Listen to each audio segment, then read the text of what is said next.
Assalamualaikum warahmatullahi wabarakatuh. Perkenalkan, nama saya Revalina Febriani, saya dari kelas 12 MIPA 4, dan kali ini saya akan membahas atau mempresentasikan materi yang berjudul Iman kepada Hari Akhir. Jadi, simak videonya ya. Oke, yang pertama kita akan membahas tentang pengertian iman kepada hari akhir. Nah, pengertiannya itu ada menurut bahasa dan juga ada menurut istilah. Sekarang kita akan membahas dulu tentang pengertian hari akhir menurut bahasa nih. Tertulis dalam Quran Surat Al-Baqarah ayat ke-177, hari akhir itu artinya adalah hari penghabisan. Nah, kalau dalam Quran Surat Al-Fatihah ayat keempat, hari akhir adalah hari pembalasan. Nah, kalau menurut istilahnya, hari akhir adalah hari mulai hancurnya alam semesta berikut isinya dan berakhirnya kehidupan semua makhluk Allah Subhanahu wa Ta'ala. Hari akhir juga disebut sebagai hari kiamat, yaitu hari penegakan hukum Allah Subhanahu wa Ta'ala yang seadil-adilnya. Tertulis dalam Quran Surat Al-Mumtahanah ayat ketiga. Nah, selanjutnya ternyata kiamat itu dibagi dua loh. Ada kiamat sugro atau kiamat kecil dan kiamat kubro atau kiamat besar. Yang pertama kita akan membahas tentang kiamat sugro. Ada yang tahu apa itu kiamat sugro? Kiamat sugro itu disebut juga dengan kiamat kecil. Nah, kalau pengertiannya, kiamat sugro adalah peristiwa datangnya kematian bagi semua makhluk termasuk manusia yang bersifat lokal dan individu. Tertulis dalam firman Allah Subhanahu wa Ta'ala dalam Quran Surat Ali Imran ayat ke-185. Kita bacain ya. A'udzu billahi minasyaitonir rajim. Bismillahirrahmanirrahim. Kullu nafsin dha'iqatul maut wa innama tuwaffawna ujurakum yawmal qiyamah. Faman zuhziha anin nari wa udkhilal jannata faqad faj wa mal hayatud dunya illa mata'ul ghurur. Artinya, tiap-tiap yang berjiwa akan merasakan mati, dan sesungguhnya pada hari kiamat sajalah disempurnakan pahalamu. Barang siapa dijauhkan dari neraka dan dimasukkan ke dalam surga, maka sungguh ia telah beruntung. Kehidupan dunia itu tidak lain hanyalah kesenangan yang memperdayakan. Shadaqallahul azim. Nah, itu adalah bacaan Arab dan artinya dari Quran Surat Ali Imran ayat ke-185.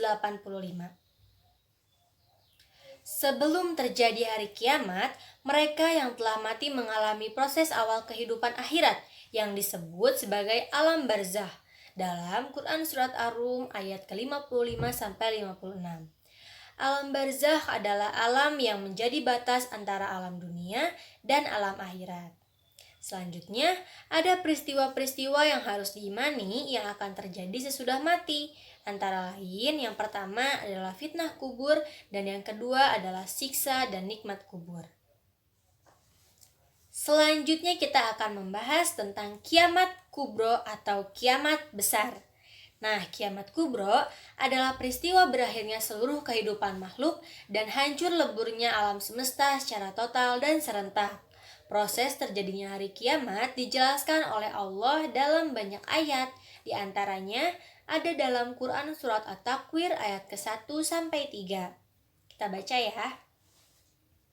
Bismillahirrahmanirrahim.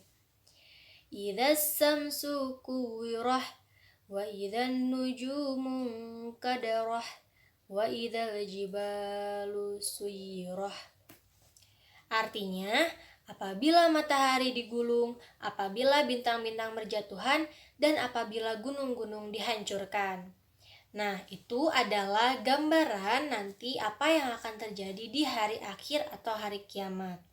Peristiwa kiamat merupakan kejadian yang sangat hebat, yaitu tatkala malaikat Israfil meniup sangkakala. Kiamat juga ternyata pernah diteliti loh oleh para ilmuwan, baik dalam geologi maupun dalam teori fisika. Yang tetap saja, pada akhirnya mereka atau para ilmuwan juga berpendapat bahwa kiamat itu memang benar, bisa saja terjadi suatu saat nanti. Dikarenakan mereka pun melihat juga meneliti kemungkinan yang akan terjadi yang didukung oleh kondisi bumi saat ini yang sudah tua atau sudah tidak stabil.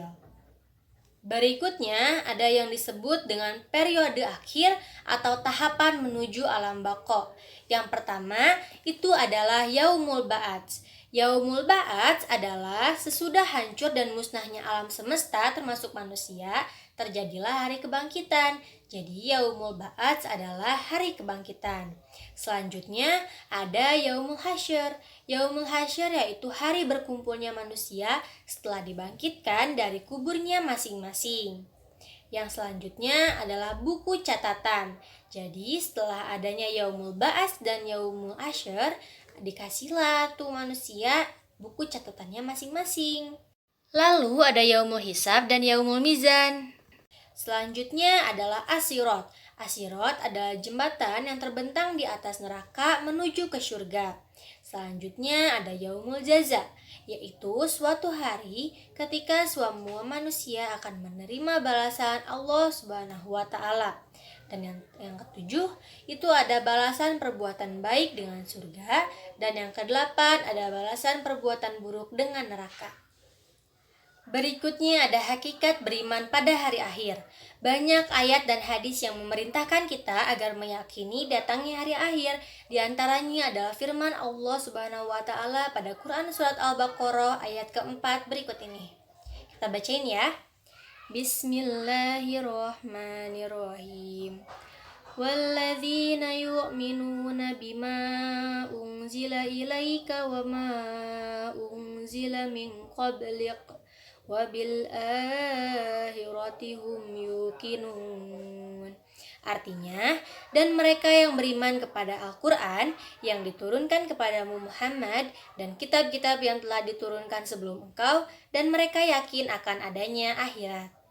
Kemudian, dalam percakapan Rasulullah SAW dengan malaikat Jibril yang panjang tentang iman Islam, beliau bersabda ketika ditanya tentang iman, Qala tu'mina billahi wa malaikatihi wa kutubihi wa rusulihi wal yaumil akhiri wa tu'mina bil qadari khairihi wa sarrihi. Artinya, beliau menjawab, kamu beriman kepada Allah, malaikat-malaikatnya, kitab-kitabnya, para rasulnya, hari akhir, dan takdir baik dan buruk. Hadis riwayat Muslim. Nah, yang tadi kita baca itu adalah rukun iman ya. Yang pertama ada iman kepada Allah, yang kedua iman kepada malaikat, yang ketiga iman kepada kitab-kitab Allah, yang keempat iman kepada Rasul, yang kelima iman kepada hari akhir, dan yang keenam adalah iman kepada takdir baik dan buruk. Nah, hari kiamat itu masuknya ke rukun iman yang kelima. Nah, setelah kita mempelajari materi yang telah kita baca tadi dan kita sebutkan tadi, selanjutnya ada hikmah beriman pada hari akhir. Hikmah yang bisa kita ambil jika beriman pada hari akhir diantaranya, yang pertama, kita menjadi enggan melakukan perbuatan dosa. Yang kedua, kita menjadi bersemangat dalam berbuat kebaikan. Yang ketiga, kita dijauhkan dari segala niat jahat atau buruk. Yang keempat, kita dikumpulkan bersama orang-orang yang beriman. Yang kelima, hidup sesuai dengan perintah ajaran Islam. Dan yang terakhir, kita menjadi selalu ingin membantu orang lain. Ya, sekian penjelasan dari saya. Mohon maaf apabila terdapat banyak kesalahan kata, penyebutan, ataupun bacaan. Mohon dimaklum. Sekian dari saya. Wassalamualaikum warahmatullahi wabarakatuh.